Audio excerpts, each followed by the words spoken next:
it's your girl Ashley. So in today's video, I'm doing a whole DIY accent wood wall project. If I'm being honest, I don't know what I'm doing, but I just feel like people are stagnant and people fail to succeed because of fear. The fear of failure is what keeps people not maximizing their potential, and I'm just not going to be one of those people. I have decided in life that I'm going to fail as many times as I need to fail in order to grow. And so this project may be an epic fail, but I'm not going out without an attempt.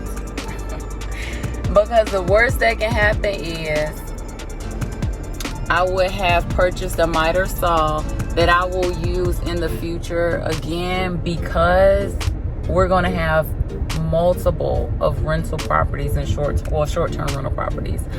And so I'm going to need to do accent walls to save money. So I need this. If I fail in this project, okay, these little slabs of lumber, these 1x2s, I think they were like $237 a slab, and they're like 8 feet long. So the most that will happen is that I will lose out on $237 times however many of these I bought. And yeah, but what if it does succeed? What if it's a success? I might be the next accent wall lady that's charging people $1,500 like somebody wanted to charge me. Okay, y'all. So anyways, I'm being silly at this point, but I'm headed to the house. So I will see you guys once I get back to the house. So I'll check in with you guys in a little bit. All right, guys. Peace. Okay, y'all. So y'all know that epic fail that I was talking about? Y'all, this was an epic fail. So I get to the house and I'm using this adhesive called Liquid Nails. And originally, no, I'm lying. This is not Liquid Nails. This is another type of wood adhesive. So first of all, I bought the wrong size caulking gun. That's why you see me squeezing this tube instead of using a caulking gun. So that was the first failure and disaster. So I get the adhesive on here. Well, after watching all of these YouTube videos, doing all of this research, what I didn't realize is this adhesive does not just stick to the wall, because I was trying to avoid using a nail gun, and I'll tell you guys why. So I use this adhesive, and as you see, I'm like pushing on it. I'm trying to get this stuff to stick, but it doesn't automatically dry. It takes probably about 30 minutes to cure. There's no way I can stand here with one piece of board for 30 minutes with the amount of boards that I have to get up on this wall. So what you guys don't see is eventually this piece that I put, it started to slide down the wall. So I was like, oh my gosh, this is a disaster. This is not going to work. I'm going to have to get a nail gun. So I go to Lowe's, Home Depot looking for a nail gun. My retarded self, I'm thinking with a nail gun, because you see people on the videos, they just got the nail guns and it's quick and easy.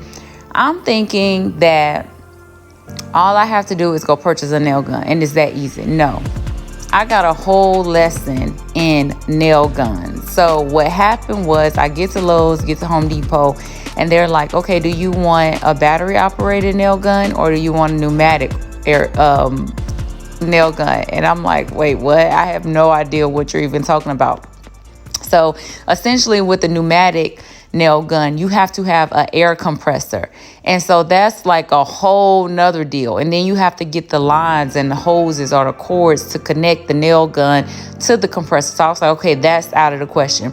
All right, let's look at this. What is it called? Let's look at the battery operated nail gun. So then I'm looking at the battery operated nail gun, and it's like over $200.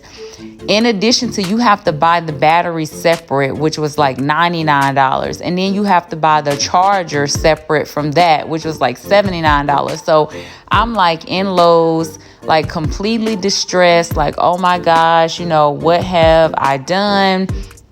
I'm just way in over my head.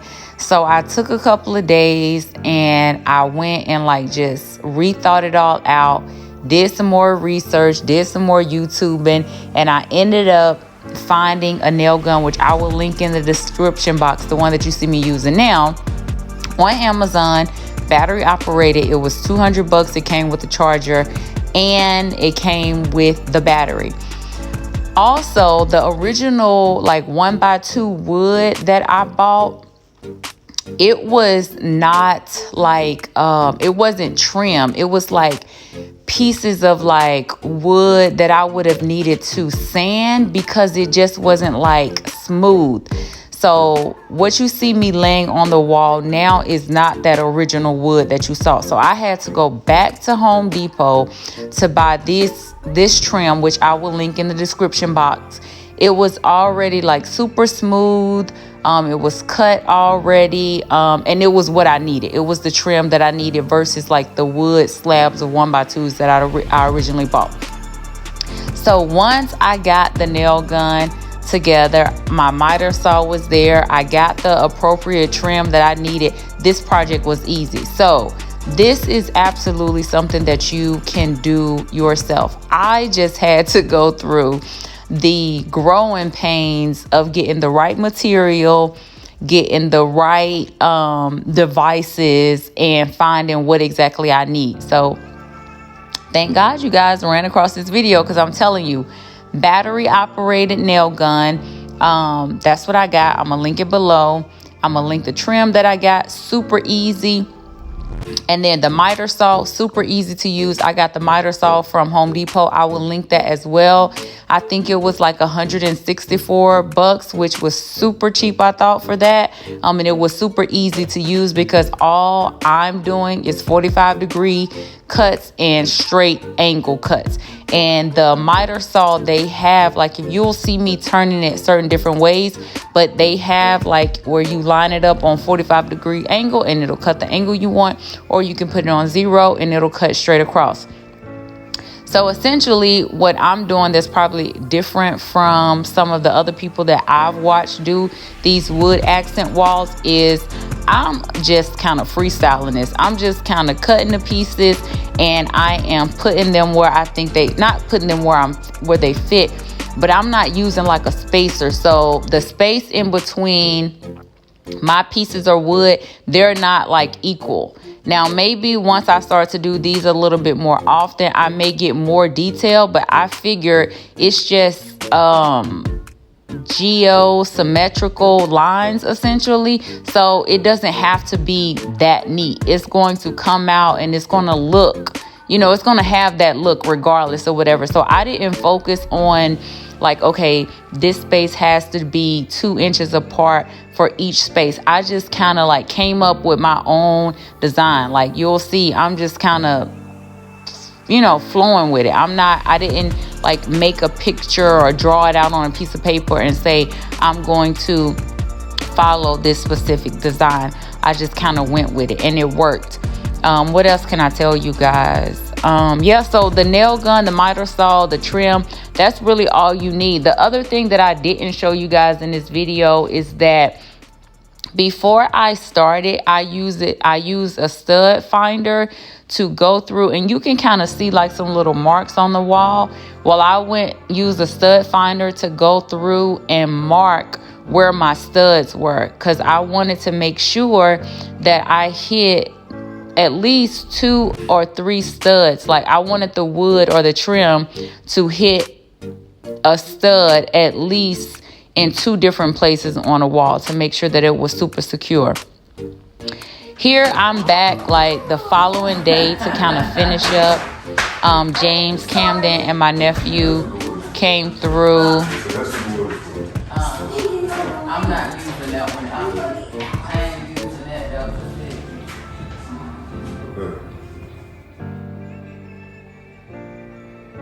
So I'm just finishing up the design here.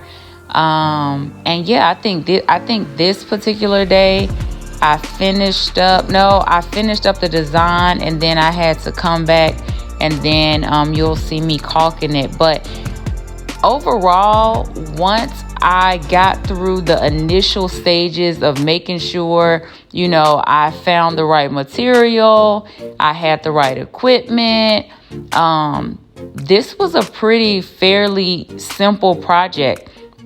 Definitely something that anybody could do as long as you have the time to do it and you do some research. But I'm telling you now, what you want to avoid is the adhesive, and just go ahead and get the nail gun.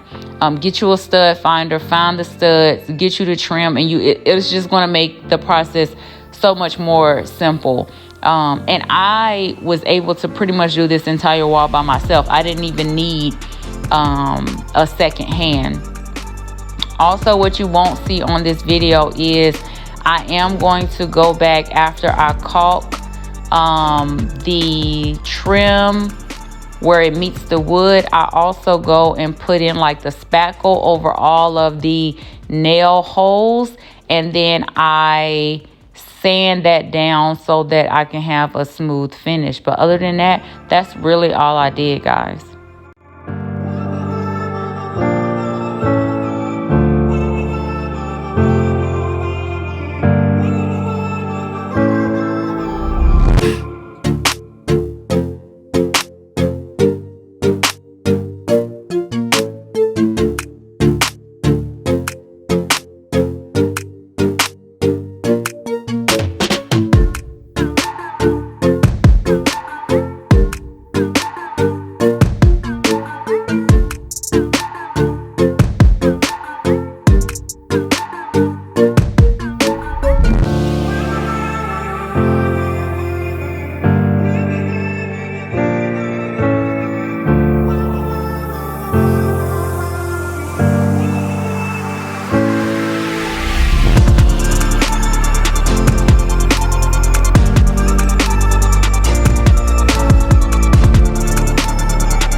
Okay guys, so now I'm just going in with my caulking gun, the correct caulking gun, and I'm going to caulk the seams of where the trim meets the wall. So I'm taking some caulk, placing it right there in the seam, and then I'm just taking my finger to smooth it out. After I caulked, I went in with some spackle, and then I put that over all of the nail holes, sanded that down. Well, I let it dry first, then I sanded it so that when I do paint, the trim will be nice and smooth. After that, all that needs to be done is, like I said, to paint. So make sure you guys stay tuned to part 2 of this video where you see how I paint this and the final look of this wall. As always, thank you guys so much for tuning into my video. I love you guys, and I'll see you guys in the next video. Bye guys.